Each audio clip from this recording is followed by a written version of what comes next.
seperti hatimu Yesus. Tuhan, ini tugas kami,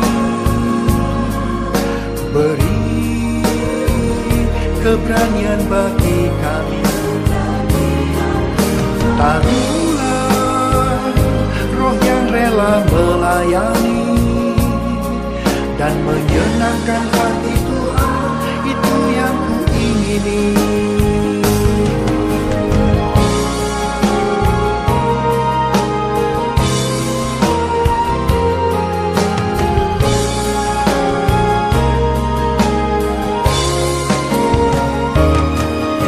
Tuhan, ini tugas kami, beri keberanian bagi kami.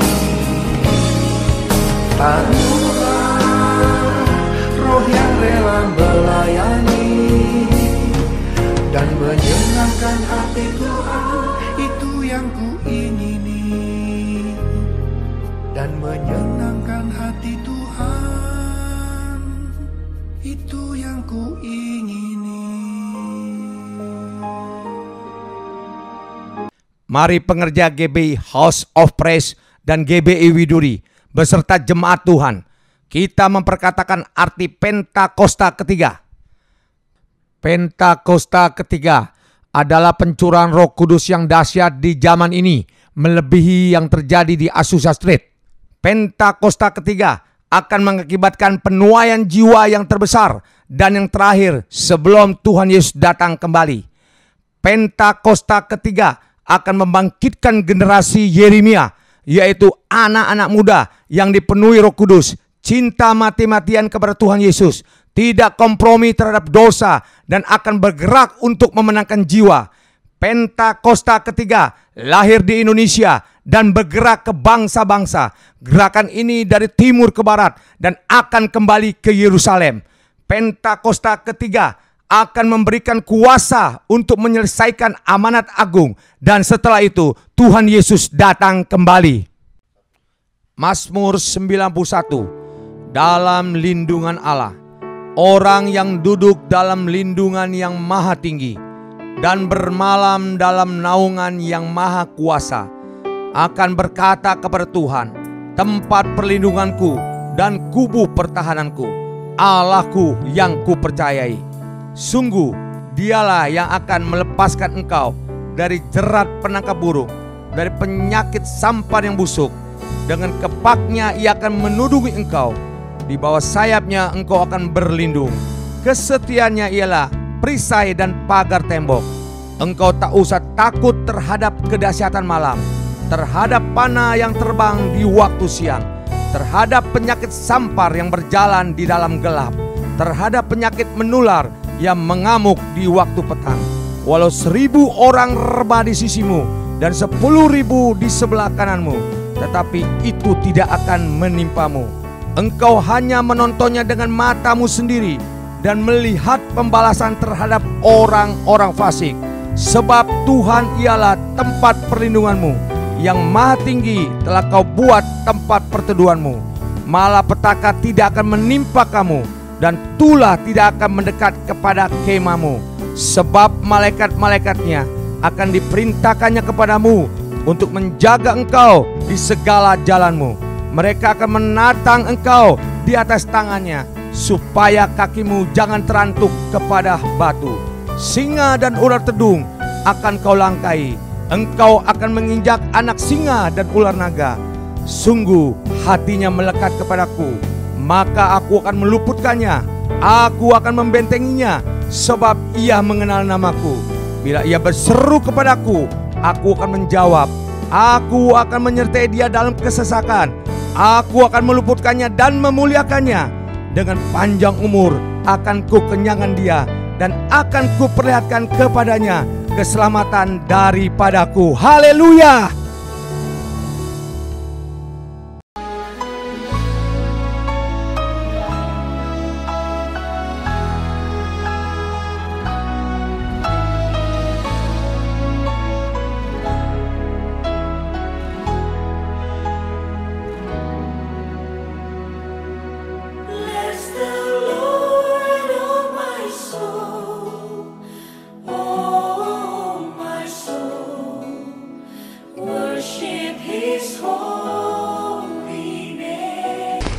teman-teman yang kasih Tuhan, Happy Sunday! Selamat bergabung dalam ibadah online GB House of Praise dan GB Widuri. Tidak terasa, sekarang kita sudah ingin memulai ibadah minggu lagi. Hari ini, firman Tuhan akan dibawakan oleh Pastor Rubin Ong. Mari kita siapkan hati kita untuk memuji nama Tuhan lebih dalam lagi. Happy Sunday, God bless you! Shalom, Bapak Ibu yang ada di rumah, saudara-saudaraku semuanya. Shalom, apa kabarnya? Luar biasa bersama Tuhan. Haleluya. Saya percaya kita semua dalam perlindungan Tuhan, amin. Kita kembali bertemu lagi untuk kita sama-sama memuji dan memuliakan nama Tuhan. Biarlah GBI House of Praise dan GB Widuri, umat-umat Tuhan selalu diberkati oleh Tuhan dimanapun kalian berada. Sebelum kita memulai ibadah kita pada hari ini, mari kita bersama-sama bersatu di dalam doa. Bersyukur untuk semua kebaikan Tuhan dalam hidup kami. Kalau sampai hari ini kami ada sebagaimana kami ada, semua karena anugerah Tuhan yang selalu baru setiap hari bagi kami. Tuhan, kami mau bawa korban syukur kami pada hari ini. Biarlah hari ini Tuhan, lawatan-Mu terjadi bagi umat-umat-Mu dimanapun mereka berada. Kasih setiamu Tuhan melimpah bagi umat-umat-Mu Tuhan. Terpuji-pujilah nama-Mu Tuhan dimanapun anak-anak-Mu berada. Biar pengurapan-Mu tercurah atas mereka. Terpujilah nama-Mu, di dalam nama Yesus kami telah berdoa dan mengucap syukur. Haleluya, amin. Boleh tepuk tangan yang meriah buat Allah kita yang luar biasa. Yang ada di rumah boleh bangkit berdiri, kita sama-sama memuji nama Tuhan, amin. Haleluya.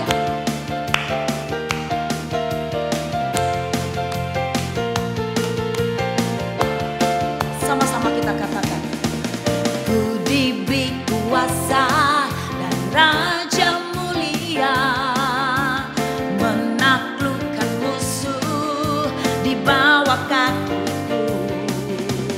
Ku pakai kuasa dan Raja mulia, bila Allah ada bersamaku, siapa jadi lawanku?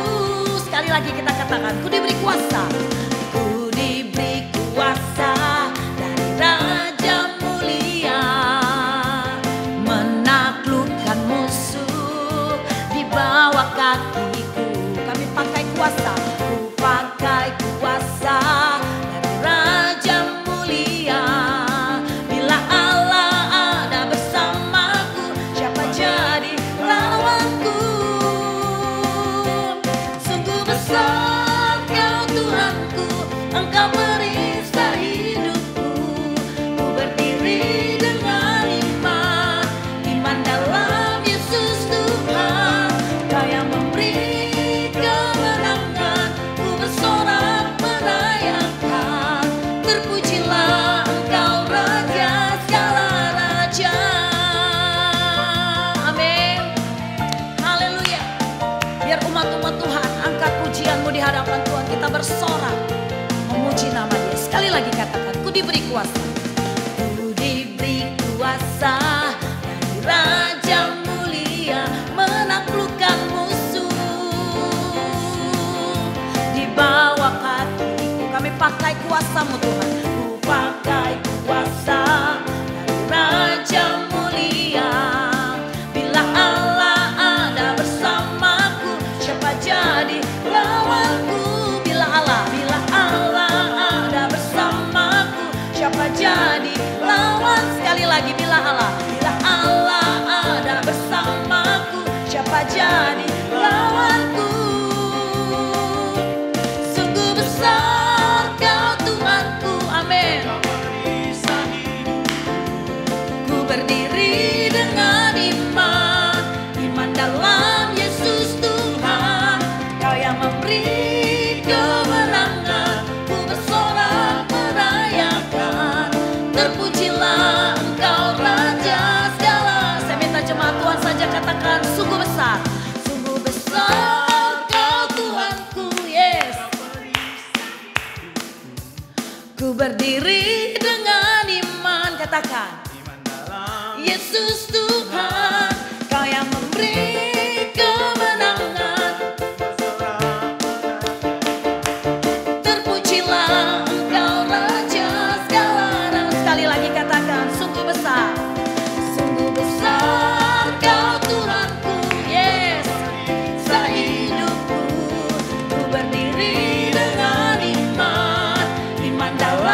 nama-Mu Tuhan. Kami mau teduhkan hati kami pada hari ini, bahwa kami lebih dalam lagi Tuhan mengasihi-Mu Tuhan. Kepercayaan kami, iman kami Tuhan, kami taruh dalam hadirat-Mu Tuhan. Kuasa-Mu terus bekerja, dulu, sekarang, sampai selamanya. Biar kasih-Mu mengalir bagi umat-umat-Mu hari ini Tuhan. Bahwa Tuhan umat-umat-Mu untuk lebih dalam lagi Tuhan, untuk mencintai Engkau, mengasihi Engkau. Apapun yang terjadi dalam kehidupan kami, Engkau satu-satunya pengharapan kami Tuhan.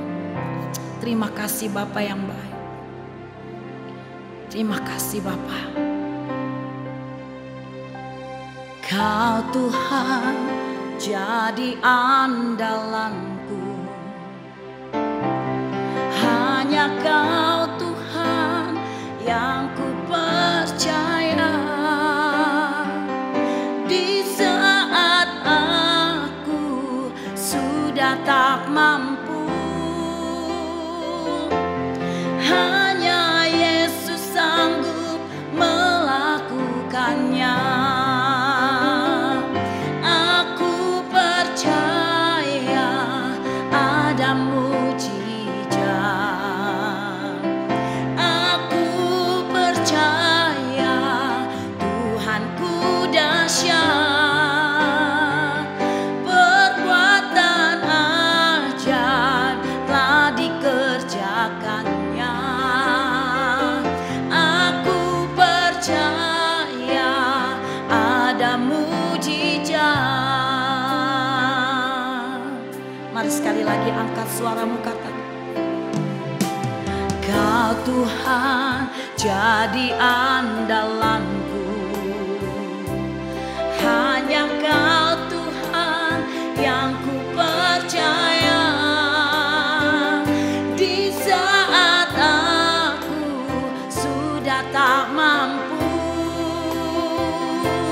hanya Yesus sanggup melakukannya. Katakan, aku percaya Tuhan, aku percaya ada mujizat.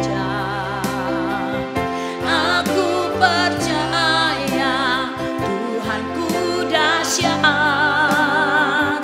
Perbuatan ajaib telah dikerjakannya. Aku percaya ada mujizat. Mari lebih lagi angkat suaramu, aku percaya. Aku percaya ada mujizat. Aku percaya Tuhanku dahsyat. Aku percaya Tuhanku dahsyat. Perbuatan ajaib telah dikerjakannya. Aku percaya ada mujizat. Mari umat-umat Tuhan, sekali lagi kita angkat pujian ini. Kau Tuhan, Kau Tuhan jadi andalanku, hanya Kau Tuhan yang ku percaya. Di saat aku sudah tak mampu, hanya Yesus sanggup melakukannya. Aku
kita sama-sama sembah Tuhan. Bawa penyembahanmu kepada Dia. Kami terlalu percaya kepadamu Tuhan. Kami sungguh percaya kepadamu. Kami bawa syukur kami kepadamu. Kami sembah Tuhan. Kami puji namamu. Shandara labaya ralabaya ralabase. Shikiara labaya ralabo. Kami tinggikan namamu Tuhan. Kami serukan namamu Yesus. Oh,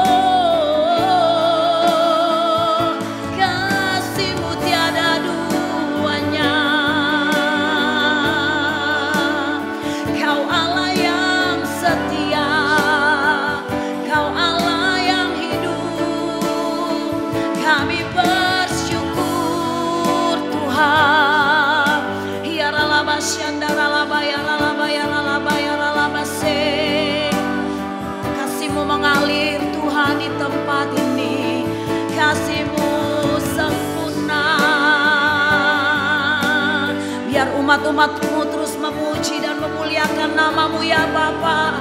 Allah yang setia, Allah yang hidup. Oh, biar kuasa-Mu mengalir bagi anak-anak-Mu Tuhan. Kasih setiamu lebih dari hidup. Haleluya. Syukur bagimu.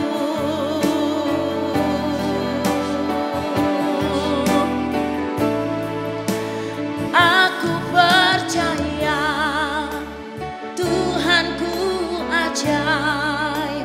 Kau turun tangan memulihkanku. Aku percaya Tuhanku dahsyat. Kau turun tangan memberkatiku. Aku percaya, aku percaya Tuhanku ajaib. Kau turun tangan, amin, memulihkan. Katakan aku percaya, aku percaya Tuhanku dahsyat. Kau turun tangan mari lebih lagi katakan aku percaya, aku percaya Tuhanku ajaib. Kau turun tangan memulihkanku. Aku percaya, aku percaya Tuhanku dahsyat. Kau turun tangan memberkatiku. Biar segala kemuliaan hanya bagimu ya Tuhan. Aku percaya, aku percaya Tuhanku ajaib. Kau turun tangan memulihkanku. Aku percaya Tuhanku dahsyat. Kau turun tangan memberkatiku. Aku percaya, aku percaya, amin amin. Tuhanku ajaib. Kau turun tangan memulihkan kami, memulihkanku. Aku percaya Tuhanku dahsyat. Kau turun tangan memberkatiku. Sekali lagi kita sembah Tuhan. Haleluya. Kami sembah Tuhan dengan segenap hati kami. Kami bawa korban syukur kami kepadamu ya Tuhan. Ini hati kami. Haleluya. Ini hidup kami Tuhan. Oh,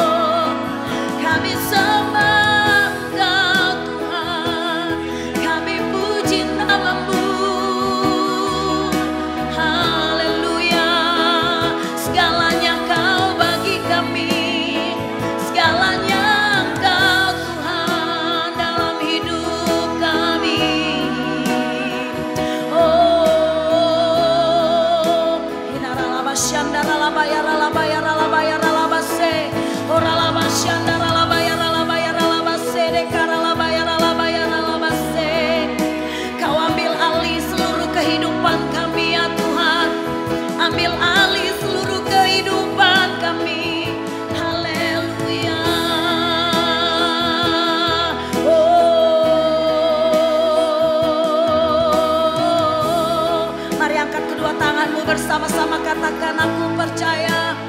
Aku percaya. Yes.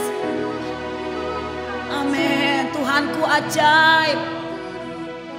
Kau turun tangan memulihkanku.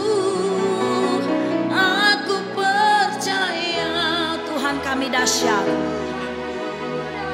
Amin, amin. Kau turun tangan. Sekali lagi katakan lebih sungguh, aku percaya. Aku percaya Tuhanku ajaib. Kau turun tangan memulihkanku. Aku percaya Tuhanku dahsyat. Kau turun tangan memberkatiku. Kau turun tangan. Kau turun tangan memulihkan kami. Memulihkanku. Kau turun tangan. Kau turun tangan memberkati kami. Memberkatiku. Bagimu segala pujian, segala hormat, segala kuasa, bahkan segala kemuliaan hanya bagimu. Kami serahkan semua Tuhan, pujian ini hanya kepadamu. Semuanya hanya Engkau yang disenangkan Bapa. Sebab kami tahu kami punya Bapa yang setia, yang tidak pernah meninggalkan kami. Kami memuji, memuliakan nama-Mu Tuhan. Terima kasih Bapa. Sebentar kami mau mendengarkan firman. Agar kami membuka hati kami Tuhan, untuk kami melakukan firman. Menjadi pelaku-pelaku firman-Mu yang setia kepadamu. Terpujilah nama-Mu Tuhan. Di dalam nama Yesus kami telah berdoa dan mengucap syukur. Haleluya. Amin. Ya, shalom Bapak Ibu semua yang ada di GBI Widuri dan GBI Hope yang ada di Rayon 1B. Ini sebuah kepercayaan buat saya untuk pertama kali melayani ibadah walaupun lewat virtual, online service pada hari ini. Saya bersyukur pada Tuhan. Ya, terima kasih juga buat Pastor Suhana untuk kepercayaannya, ya, memberi saya kesempatan untuk sharing di jemaat ini. Nah, perkenalkan nama saya Rubin Ong, saya tinggal di daerah Gading Serpong. Kita ada komunal namanya Living Room Community Church. Ya, mungkin itu perkenalannya. Nah, saya tidak datang dengan hati sok tahu, sok pinter, sok hebat sama sekali. Saya nggak mau datang dengan hati seperti itu ya. Tapi sebagai hamba Tuhan, saya ingin hari ini sharing buat Bapak Ibu. Kalau Bapak Ibu suka tema, saya ingin sharing tentang bagaimana kita taklukkan pikiran. Ya, tentunya di dalam kekuatan Tuhan. Nah, saya tahu di tengah pandemik seperti sekarang ini, ya, dan tentunya dalam proses kehidupan, itu hal yang paling diserang adalah our mind. Ya, jadi ini battlefield-nya, medan tempurnya memang ada di situ. Ya, mungkin bisnis diserang lah ya, keuangan ada orang juga yang melorot, ya, turun dan sebagainya. Tapi pertempuran di pikiran itu jauh lebih luar biasa sekarang ini. Sebab gini Bapak Ibu semua, setan suka menyerang pikiran karena begini. Di pikiran orang akan melakukan apa yang menjadi tindakannya kan. Menabur pikiran akan melakukan tindakan. Menabur pikiran menuai perbuatan. Menabur perbuatan akan menuai habit, kebiasaan. Menabur kebiasaan akan menuai karakter. Dan menabur karakter akan menentukan in the future. Ya, ke depan bagaimana. Jadi medan tempur paling luar biasa adalah ada di pikiran kita. Nah, di pikiran ini Bapak Ibu harus menyadari yang ada di GBI Widuri maupun GBI Hope bahwa kita itu ada belief system, ya, ada sistem kepercayaan. Nah, kalau ini diserang, maka kemudian orang bisa itu punya keraguan. Kalau ragu kemudian ngomong negatif, kemudian begini, simptomnya, gejalanya harapan jadi menurun. Tanda orang yang harapannya menurun apa? Ya jelas, misalnya suka ngomel, ya kan, sinis, ya, cynical, kemudian apalagi komplain, ya itu tuh, sinis, suka ngomel, terus kemudian suka banding-bandingkan diri sama orang lain, kok dia lebih enak dari saya. Nah, itu semua memang pertempurannya ada di dalam pikiran, ketakutan, stres dan sebagainya. Nah, saya berharap yang ada di GBI Rayon 1B ini kita jadi orang-orang yang tetap kuat di dalam Tuhan. Yang setuju katakan amin. Nah, saya ingin mengajak kita Bapak Ibu, kita coba lihat narasi, tapi saya akan baca ayat 1 dan 2 saja. Tapi Bapak Ibu nanti baca, ada kira-kira mungkin 12 atau 13 ayat dari 1 Samuel pasal yang ke-27 dari Alkitab. Ya, ini bicara tentang Daud waktu dia dikejar-kejar oleh raja yang cemburunya luar biasa. Ya, namanya adalah Saul. Jadi Daud ini ada di bawah kepemimpinan raja yang suka cemburu, namanya Saul. Memang kalau kita ada di kepemimpinan di mana pemimpinnya itu gampang cemburu, aduh itu udah paling nggak nyaman sekali ya. Nah, kita tahu Daud dikejar-kejar kan, sampai kemudian, nah ini Alkitab berkata begini, tetapi Daud berpikir, nah itu tuh, pikiran itu dalam hatinya, bagaimanapun juga pada suatu hari aku akan binasa oleh tangan Saul. Jadi tidak ada yang lebih baik bagiku selain meluputkan diri daripadanya dengan segera ke negeri orang Filistin. Maka tidak ada harapan bagi Saul untuk mencari aku lagi di seluruh tanah Israel dan aku akan terluput dari tangannya. Ayat yang kedua, bersiaplah Daud lalu berjalan ke sana. Ia dan ke-600 orang yang bersama-sama dengan dia itu kepada Akis bin Maok, raja orang Gad. Ya, raja kota Gad. Amin buat firman Tuhan. Nah, Bapak Ibu, yang luar biasa begini ternyata. Kalau kita lihat, masalah dari Daud itu sebetulnya bukan dari soal luarnya. Ya, bukan saya meminimalkan masalahnya Daud, enggak. Ya, masalahnya adalah, coba kalau kita lihat, kalau dari sisi luar, Tuhan sertai Daud kok. Ya, memang Bapak Ibu kalau kita lihat, ya Daud itu petempur yang luar biasa kan. Dia bahkan kalahkan raksasa yang dari Gad sendiri, di mana kemudian dia ke situ tuh di ayat ini, yaitu Goliat. Goliat itu adalah itu tuh, dia adalah senjatanya negara Filistin. Jadi bukan hanya senjata biasa, dia senjata andalannya Filistin. Kalau sekarang ini kayak misalnya Amerika atau China punya nuklir misalnya, beberapa negara andalannya kan. Tapi ini Daud ini membunuh Goliat, bayangkan. Dia seorang petempur yang hebat. Nah, masalahnya dia sebetulnya bukan yang ada di luarnya. Oh, dia taklukkan itu semua. Tapi masalahnya ada di dalam, di pikiran. Dan ini pertempuran yang nyata. Bapak Ibu jangan berkata, ini nggak nyata. Sangat nyata. Ada orang yang pikirannya diserang. Tiba-tiba dia bisa ketakutan sendiri. Tiba-tiba dia bisa lakukan kekerasan sama pasangannya. Tiba-tiba dia bisa licik dalam bisnis. Ya, makanya betul ini kalau kita ndak sungguh-sungguh taklukan, wah kita gampang dikalahkan. Nah, nanti saya akan memberi beberapa prinsip untuk mengalahkan ini. Tapi narasinya saya coba akan sodorkan dulu Bapak Ibu semua ya. Nah tadi dikatakan begini, Daud berpikir dalam hatinya, dia lagi ngomong sama dirinya sendiri. Ya oke lah, ini hal yang normal ya. Seperti waktu kita lagi bergumam ya kan, berdoa, worship, menyembah Tuhan kan, kita lagi berkata sama diri kita sendiri di hadapan Tuhan ya.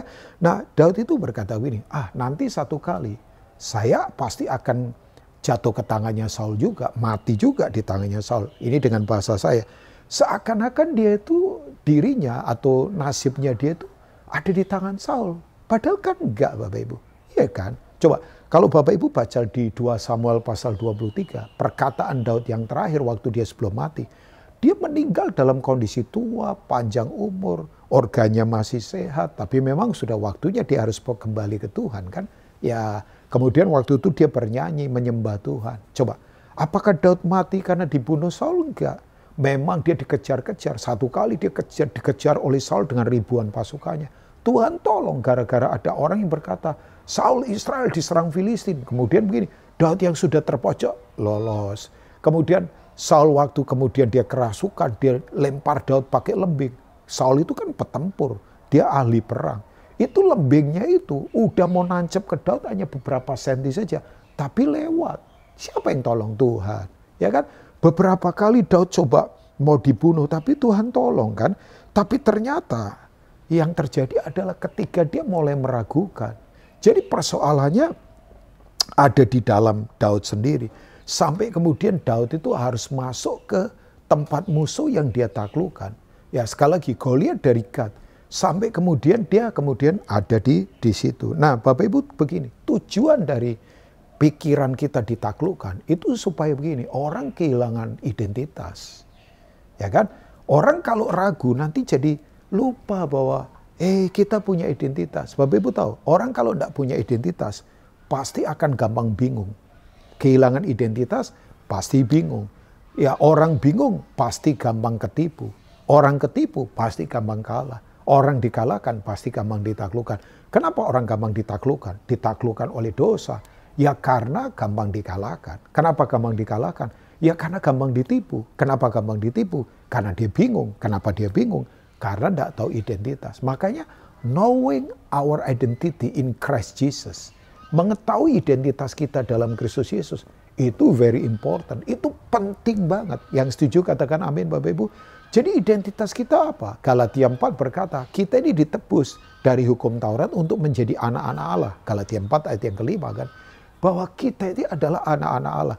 Kalau kita anak berarti kita punya jaminan kan. Ya Bapa itu menjamin anak-anaknya. Yang kedua kita punya hubungan. Kita punya relationship. Makanya betul. Gak ada bapak bicara sama anaknya lewat calo. Gak ada. Kecuali hubungannya rusak. Makanya saya jadi pendeta yang gak mau jadi calo. Masa orang bicara sama dia harus lewat saya? Enggak lah. Kalau saya menyuarakan firman Tuhan ini karena Tuhan beri anugerah untuk saya sampaikan. Tapi Tuhan mau bicara langsung sama kita karena kita anak kan. Ya, nah berikutnya lagi, kalau kita anak kita punya warisan. Bapak itu kekayaannya, hartanya jatuh, ya warisannya ke anak-anaknya, bukan ke budak. Makanya jangan punya mentalitas budak. Orang-orang yang diperbudak oleh dosa. Jadi knowing our identity in Christ Jesus. Bahwa kita harus mengetahui identitas kita. Bapak Ibu yang luar biasa. Ketika Daud kehilangan identitas. Bapak Ibu kalau membaca. Waktu dia masuk ke Gat itu. Ya, ketemu Raja Akis itu ya. Ya Bapak Ibu tahu. Dia itu berperilaku seperti orang gila. Ya sampai air liurnya itu meleleh di janggutnya dia. Dia kehilangan identitas. Bahwa dia fighter. Dia petempur, dia orang yang diurapi, bayangkan. Nah itu jahatnya kalau orang ditaklukkan pikirannya. Makanya kemudian yang terjadi begini, kalau orang ditaklukkan pikirannya, tujuan setan itu sangat nyata. Kan kitab Petrus berkata, dia itu, iblis itu berjalan, ya mengaum-ngaum, menakut-nakuti. Makanya ketakutan itu seperti orang lagi dicekik, hingga akhirnya susah bernafas gitu ya Bapak Ibu ya. Dan dia berjalan untuk menelan orang yang bisa ditelannya. Jadi sangat nyata memang ini bukan hal yang, wah ini Pak Rubin mengadang-adang. Enggak, ini pertempuran. Saya yakin Pastor Suhana pun setuju dengan apa yang saya sampaikan ini. Karena kita adalah pertempuran yang ada di sini, nih, our mind ini ya. Nah Bapak Ibu ternyata begini Bapak Ibu. Bahwa waktu kehilangan identitas yang terjadi itu perilakunya jadi keliru. Dia berpura-pura jadi orang gila, dia kemudian lupa dirinya siapa. Nah akibatnya apa? Kalau orang kehilangan identitas jadi ragu. Referensi hidupnya ditentukan dari apa yang dunia katakan tentang dia.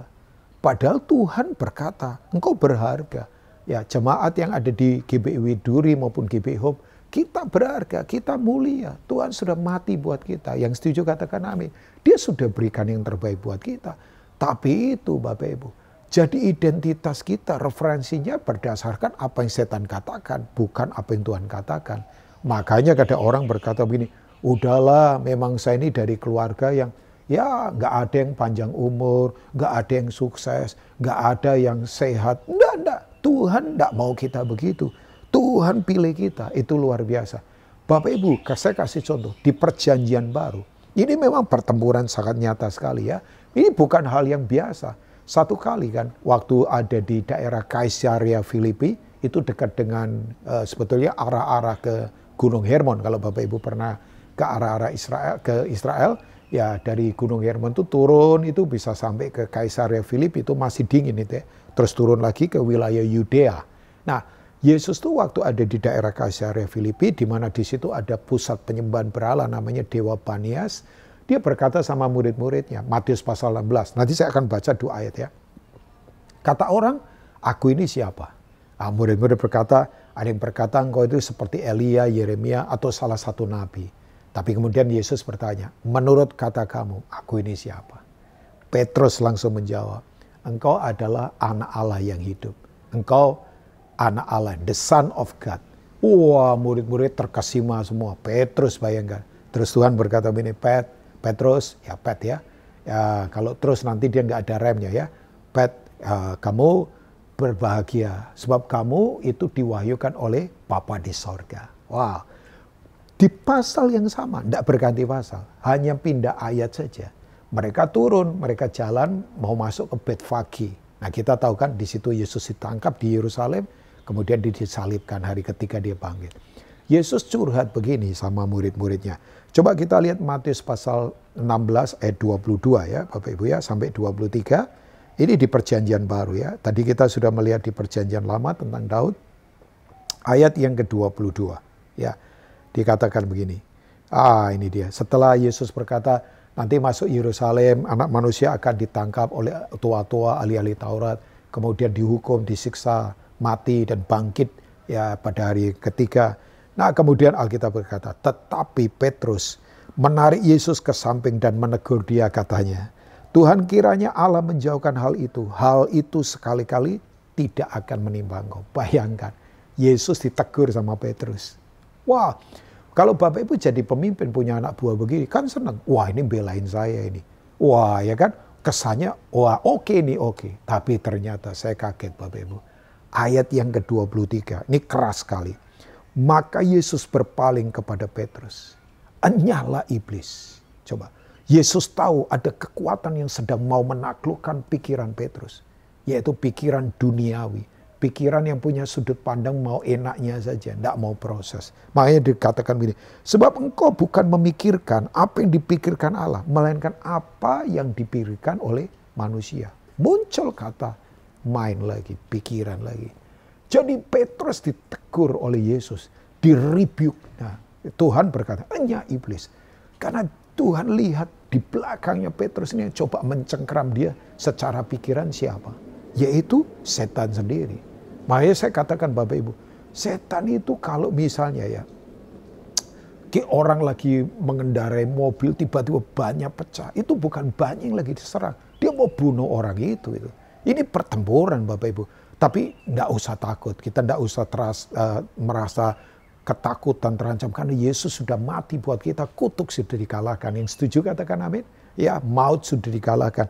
Tapi memang betul. Waktu kemudian Yesus berkata. Nyala iblis. Sebab engkau memikirkan apa yang dipikirkan manusia. Bukan apa yang dipikirkan oleh Allah. Jadi memang pertempuran kita ada di situ itu Bapak Ibu ya. Nah Bapak Ibu tahu Bapak Ibu. Waktu Daud kemudian nanti tinggal di daerah Filistin itu, dia nanti dikasih tempat namanya Ziklag. Kita tahu apa yang terjadi di Ziklag? Daud pikir dia mau cari rasa aman, ya keluar dari Israel. Padahal tidak ada rasa aman kan. Yang terjadi begini, di Ziklag itu nanti, Daud itu sampai mau dilempari anak buahnya dengan batu. Karena begini, keluarga mereka ditawan semua. Daud kehilangan istri dan anak-anaknya. Dia pikir dapat tempat aman, ternyata tidak aman yang ada di Filistin. Di luar Tuhan tidak ada yang aman. Nah, sekarang Bapak Ibu, pertanyaan saya, bagaimana kita bisa menang dalam penaklukan pikiran ini? Ya, tadi saya sudah katakan, ya untuk jemaat ini, mari taklukkan pikiran kita dalam kuasa Tuhan tentunya. Yang pertama, saya akan kasih beberapa prinsip yang sederhana. Hopefully, Roh Kudus akan memberi kekuatan buat kita untuk kita melakukannya dalam kehidupan. Yang pertama adalah ini. Terbiasalah kita berlatih dan melatih diri untuk selalu konfrontasi ketika pikiran jahat mulai coba menyerang hidup kita. Jadi kita terbiasa mengkonfrontasi, melawan dengan pikiran firman Tuhan. Ya, jadi terbiasalah untuk melatih, untuk kita begini. Jangan sampai dibiarkan bercokol pikiran-pikiran negatif. Seorang tokoh reformasi namanya Martin Luther. Saya yakin Bapak Ibu dengar orang ini, dia pernah satu kali berkata begini, boleh nggak burung terbang di atas kepala saya? Boleh nggak burung terbang di atas kepala saya? Oh ya, boleh dong. Ya, burung terbang di atas kepala kita kan sekian meter di kepala kita boleh. Tapi yang tidak boleh adalah kalau dia sampai hinggap di kepala kita, buang kotoran, bikin sarang, beranak pinak, ya itu kita harus lawan pakai tangan kita kan. Itu bahasa penyembahan kan. Waktu kita mengangkat tangan itu mau artinya begini, saya mau sepikiran dengan Tuhan. Ya bukan mengangkat tangan karena enak kok mengangkat tangan itu kayaknya asik ya. Itu kan bukan, itu tradisi ya. Tapi itu ada makna profetik sebetulnya. Nah, Martin Luther lagi berkata begini, kalau pikiran kotor, negatif, jahat tiba-tiba melintas di kepala saya, ya terserah. Wong saya tidak memikirkannya. Tapi kalau sampai dia menduduki kepala saya, pikiran saya, bercokol, beranak pinak, buang kotoran di situ, nah itu kita harus lawan Bapak Ibu ya. Karena itu namanya penaklukan. Nah sekarang konfrontasinya pakai cara apa? Tidak ada cara lain. Yaitu kita harus selalu punya perenungan yang kuat pada firman Tuhan. Makanya saya dorong sebagai hamba Tuhan, yuk jemaat yang ada di Rayon 1B ini, mari perenungan firman. Ya, perenungan itu begini, kita sungguh-sungguh mengunyah firman. Ya, baca, renungkan betul-betul. Ya, Tuhan bicara apa hari ini? Posisi saya ada di mana dengan firman yang Tuhan sampaikan hari ini? Kemudian komitmen saya apa untuk mempraktekannya? Makanya Yosua 1 berkata, jangan kau lupa memperkatakan Taurat Tuhan ini. Tetapi renungkan itu apa? Siang dan malam. Supaya engkau bertindak hati-hati sesuai dengan yang kau renungkan. Agar perjalananmu akan berhasil dan engkau akan beruntung. Yang setuju katakan amin Bapak Ibu ya. Makanya isi pemikiran kita dengan firman Tuhan. Biar firman itu kita pikirkan setiap saat. Kita renungkan. Waktu kita beraktivitas, waktu kita lagi makan, waktu kita lagi rapat, waktu kita lagi lakukan apapun. Yuk terus bangun ini dalam kehidupan kita. Ya, kalau Bapak Ibu lihat di ayat 8 dari Filipi pasal yang keempat. Ini nasihat Paulus buat jemaat yang ada di Filipi. Bapak Ibu ya, coba Bapak Ibu lihat Filipi 4 ayat ke-8. Mungkin nanti di screening tim media akan keluarkan ini. Tapi ini yang dia katakan, ya Filipi 4 ayat yang ke-8. Jadi akhirnya saudara-saudara, finally ya, semua yang benar, semua yang mulia, semua yang adil, semua yang suci, semua yang manis, semua yang sedap didengar, semua yang disebut kebajikan dan patut dipuji. Pikirkanlah semuanya itu. Pertanyaan saya, semua yang benar, semua yang mulia, semua yang adil, semua yang suci, semua yang manis itu apa? Firman Tuhan. Kan firman Tuhan manis, firman Tuhan itu adil, firman Tuhan itu benar. Yang setuju katakan amin. Pikirkanlah semuanya itu. Think on. Ya, itu bahasa Yunaninya pakai kata pikirkan itu adalah lokisomai. Lokisomai itu begini, bank in. Ya, tabung itu. Lokisomai itu arti yang lain adalah install. Ya, install. Ya, Bapak Ibu yang punya smartphone atau gadget apa, ya ada iPad atau apa, Bapak Ibu akan install yang berguna. Ya, install dokumen-dokumen penting, install aplikasi yang berguna, ya, install itu ya, masukkan itu. Kemudian apa? Bahasa lainnya adalah install, kemudian bank in, dan itu inventarisasi seperti dokumen. Ya, makanya pikiran kita itu harus menjadi itu tuh, firman harus menjadi data dan arsip yang kuat. Jadi ketika misalnya Bapak Ibu kalau punya surat-surat atau barang yang berharga atau hal yang berharga kan perlu dokumen. Nah ketika ada pihak yang mau menuntut, kita punya legal kan. Legalnya ada, bahwa ini memang resmi kan. Nah firman itu harus begitu Bapak Ibu. Menjadi itu tuh, menjadi kekuatan yang luar biasa yang kita renungkan. Begitu kemudian serangan negatif mulai muncul, kita lawan, kita konfrontir. Makanya ucapkan firman di mulut kita setiap saat. Firman itu menjadi senjata yang tidak terkalahkan. Bahkan Yesaya pasal 55 ayat 11 berkata, firman yang keluar dari mulut Allah itu tidak akan kembali dengan apa? Sia-sia. Tapi akan berhasil pada apa yang Tuhan suruhkan. Dan akan berhasil pada apa yang Tuhan perintahkan.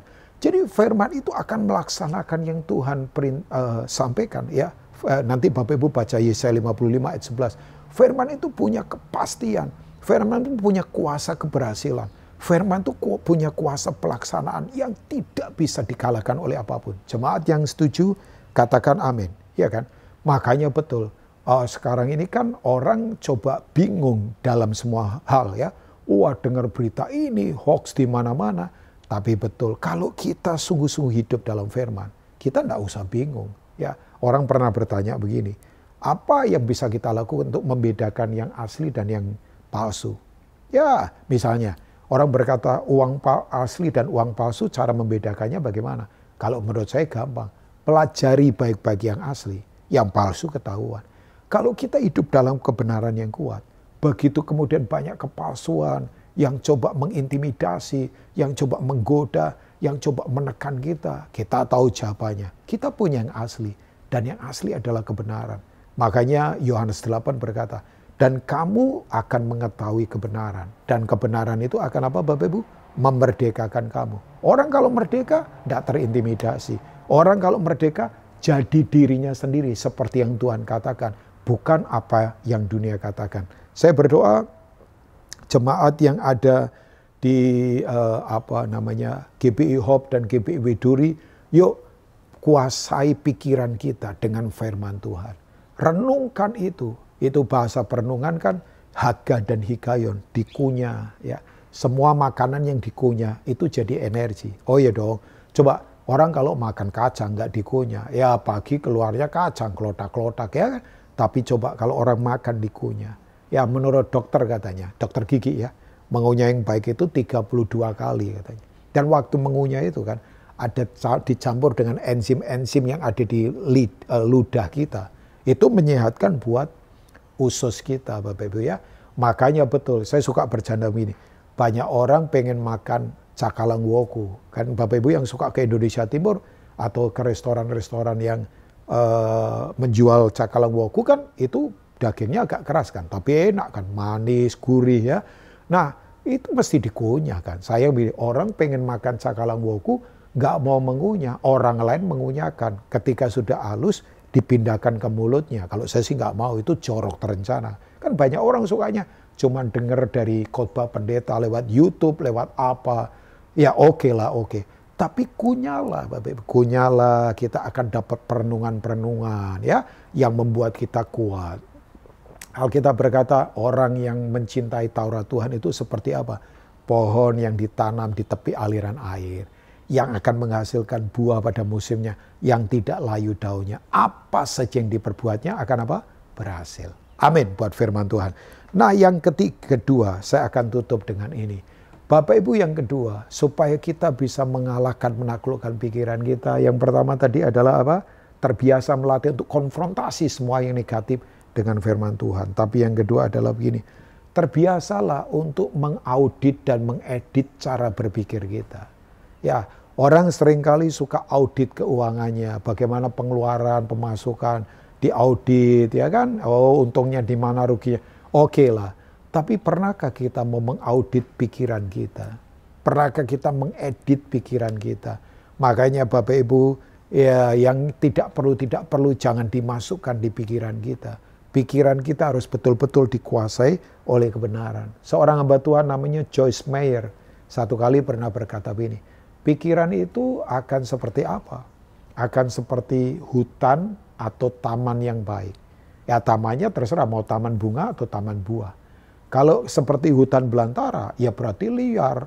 Nanti yang di situ banyak binatang buas. Ular berbisa lah, ya binatang-binatang buas lah. Tapi kalau pikiran seperti taman, berarti harus dirawat kan. Memang ada harga di mana kita perlulah membaca buku-buku yang bermutu. Tentunya firman Tuhan yang utama, Alkitab harus kita renungkan. Ya dengerin ya kan, nasihat-nasihat yang benar dalam kehidupan. Sampai saya suka berkata, kalau orang membaca firman, sampai membaca firman kok nggak ngerti-ngerti udah lama. Jangan-jangan ada banyak pikiran-pikiran yang salah di pikirannya yang harus dibereskan. Ya, nah Bapak Ibu semua, mari kita memiliki ini dia. Coba kita terbiasa untuk menerapkan audit dan edit cara berpikir kita. Saya kadang-kala sering ya Bapak Ibu ya, kalau saya lagi duduk, saya merenung, pikiran saya lagi kemana nih? Ya, apakah pikiran saya memuliakan Tuhan? Atau pikiran saya mulai salah? Motivasi saya misalnya, saya pelayanan dapat apa ini? Saya kenal dia dapat apa? Wah itu pikiran yang salah. Saya tidak mau di-drive oleh pikiran begitu. Saya mau tetap mengaudit dan mengedit pikiran. Makanya 2 Timotius 1 ayat 7 berkata, sebab Allah memberikan kepada kita bukan apa? Roh ketakutan. Melainkan roh yang membangkitkan kekuatan, kasih, dan ketertiban. Bahasa Inggrisnya pakai kata sound mind. Artinya begini, pikiran yang jernih, pikiran yang sepikiran, yang tertib dengan firman Tuhan. Ya kan? Kalau pikiran kita sepikiran dengan firman Tuhan, wah, yang saya tahu begini, Tuhan itu mau kok damai sejahteranya memerintah, anugerahnya terus turun dalam hidup kita. Jadi Bapak Ibu semua yang ada di GBI Widuri maupun di GBI Hope ini, yuk kita betul-betul menyadari memang battlefield kita, medan tempur kita itu ada di cara berpikir kita. Taklukkan itu dengan kuasa firman Tuhan yang tidak terbatas. Saya sungguh-sungguh berdoa lewat gereja ini akan muncul orang-orang yang worldview-nya, ya, mental matanya kuat. Ya, seperti Tuhan tegur jemaat Laodikia kan.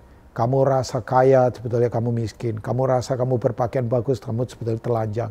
Makanya dia berkata, yuk belilah daripadaku emas murni. Ya, kemudian baju putih, itu karakter kekudusan. Tapi dia juga berkata, belilah minyak untuk apa? Melumas mata kita. Makanya doa orang-orang besar di Alkitab selalu berkata, Tuhan buka mata hatiku, open my eyes Lord. Itu mata hati itu, buka mata hatiku. Supaya aku memandang kepada Tuhan. Yang saya tahu, kalau orang memandang kepada Tuhan, dia tidak akan terintimidasi. Yang setuju katakan amin. Sebab Tuhan lebih besar dari persoalan. Tuhan lebih besar dari masalah apapun. Ya, amin buat firman Tuhan yang saya bagikan hari ini. Biar ini menjadi bukan lagi informasi, tapi menjadi a guidance of life.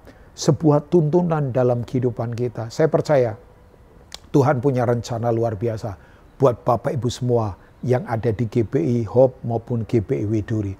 Tuhan selalu sertai kita dimanapun kita berada. Izinkan Bapak Ibu, saya ingin sebentar ini berdoa buat Bapak Ibu semua. Di rumah masing-masing dimanapun Bapak Ibu berada. Mari taruh tangan kita di dada kita. I want pray for you all. Korapa shekete karapa papa. Hikarapa. Pikiran yang sekarang takut diganti dengan pikiran kekuatan. Kuatkan dengan pikiran yang sungguh-sungguh benar di hadapan Tuhan. Hamba berdoa untuk jemaat yang ada di GBI Hope maupun GBI Widuri. Berkati kami. Kami mau punya pikiran Kristus dalam pikiran kami. Untuk kami tetap kuat dalam kehidupan. Terima kasih untuk apa yang Engkau sudah sampaikan. Firman ini termeterai di hati setiap kami. Dalam nama Tuhan Yesus. Haleluya. Katakan amin. Tuhan Yesus memberkati.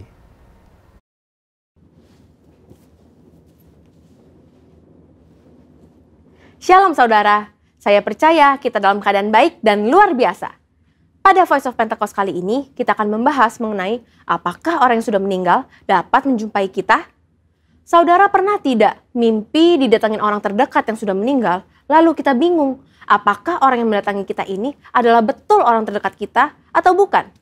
Bagaimana kita dapat menjelaskan peristiwa unik namun nyata seperti ini? Mari kita lihat 3 anggapan yang berkembang di masyarakat Kristen secara luas, dan apa kata Alkitab mengenai hal tersebut. Pertama, fenomena yang terjadi sama seperti halnya Tuhan Yesus menjumpai murid-murid sebelum ia terangkat ke sorga. Ada tradisi yang berkembang di masyarakat bahwa orang yang telah meninggal masih dapat menjumpai orang yang masih hidup dalam kurun waktu 40 hari setelah kematiannya.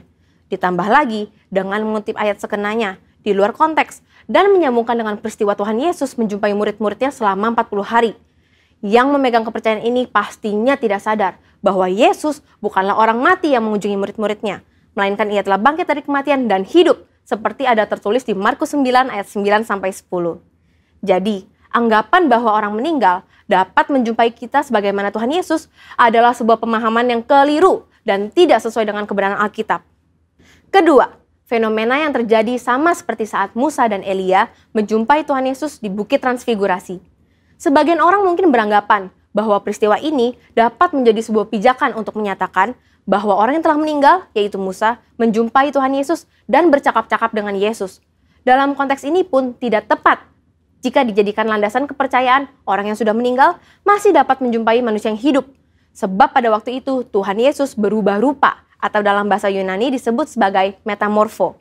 Sehingga baik Tuhan Yesus, Musa maupun Elia bersama-sama berada dalam dimensi yang berbeda dengan manusia pada umumnya. Dalam hal ini adalah Petrus, Yakobus, dan Yohanes yang menyertai Yesus pada saat itu. Ketiga, fenomena yang terjadi sama seperti ketika Saul berjumpa dengan Roh Samuel. Terdapat 2 penafsiran yang berkembang terkait dengan fenomena ini. Ada penafsiran yang mengatakan roh yang muncul itu bukanlah roh Samuel. Dan penafsiran lain yang mengatakan itu benar roh Samuel, tetapi atas izin Tuhan untuk memberikan pelajaran dan peringatan kepada Saul. Nah, terlepas apakah kita berada dalam golongan yang meyakini itu adalah roh Samuel ataupun bukan, Alkitab jelas menyatakan bahwa pemanggilan arwah, bertanya pada arwah yang dilakukan oleh Saul adalah pelanggaran terhadap firman Tuhan dan merupakan dosa. Karena itulah Saul mati. Tuhan Yesus seringkali menggunakan perumpamaan dalam mengajar agar lebih mudah dipahami.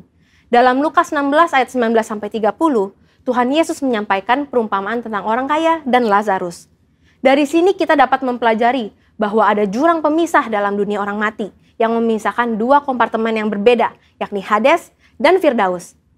Pelajaran berikutnya adalah tidak diperlukan orang yang telah meninggal untuk mengunjungi orang yang masih hidup untuk menyampaikan pesan khususnya terkait pertobatan, sebab sudah ada pada mereka kitab suci. Mungkin ada saudara yang masih bertanya, lalu bagaimana mimpi yang tidak bisa kita rencanakan bisa terasa sangat nyata, seakan-akan orang yang sudah meninggal datang menjumpai kita? Setiap orang pasti pernah mengalami mimpi. Terkait dengan mimpi, Leland Ryken, seorang profesor emeritus bahasa Inggris yang juga adalah penata gaya sastra dari Alkitab English Standard Version, dalam Dictionary of Biblical Imagery menjelaskan, arti dreams and visions adalah mimpi akan muncul sesuai dengan kondisi yang sedang dialami manusia pada hari itu. Seperti yang dicontohkan dalam kitab Yesaya 29 ayat 8. Saat seorang yang lapar bermimpi ia sedang makan, tetapi ketika bangun ia masih tetap lapar. Atau bisa juga saat merindukan seseorang hari itu, ia bisa bermimpi bertemu dengan orang tersebut. Dalam Alkitab kita mendapati begitu banyak ayat yang menyatakan bahwa Tuhan menjumpai orang melalui mimpi. Tuhan memberikan pesan peringatan agar jangan sampai berbuat dosa. Tuhan memberikan pesan atau berbicara kepada orang tersebut. Tuhan mengabulkan permintaan, dan sebagainya. Namun, Alkitab tidak pernah menuliskan tentang orang yang sudah meninggal menjumpai orang yang masih hidup melalui mimpi. Jadi, sebenarnya siapakah yang dijumpai dalam mimpi orang-orang? Apakah itu setan atau roh jahat? Tentu tidak juga demikian. Dalam kedaulatan dan kasih-Nya, Tuhan bisa saja memberikan mimpi kepada kita, di mana dalam mimpi itu kita melihat orang yang telah meninggal, dan penglihatan itu begitu sangat nyata untuk memberikan pesan penghiburan dan kekuatan kepada mereka yang masih hidup yang telah ditinggalkan oleh orang yang mereka kasihi. Namun, perlu dicatat bahwa tidak semua mimpi bertemu dengan orang yang telah meninggal adalah hal yang baik dan datang dari Tuhan. Sama halnya juga, bukan semuanya yang buruk dan datang dari iblis. Seperti dalam 1 Tesalonika 5 ayat 21, ujilah segala sesuatu dan peganglah yang baik. Maka dari itu, kita sebagai orang percaya tetap harus memiliki kepekaan dan ketajaman rohani dalam mengujinya. Saudara, untuk penjelasan lebih lengkap dari tim teologi kami, silakan cek link yang ada di atas atau scan QR Code yang tersedia. Salam integritas, Tuhan Yesus memberkati.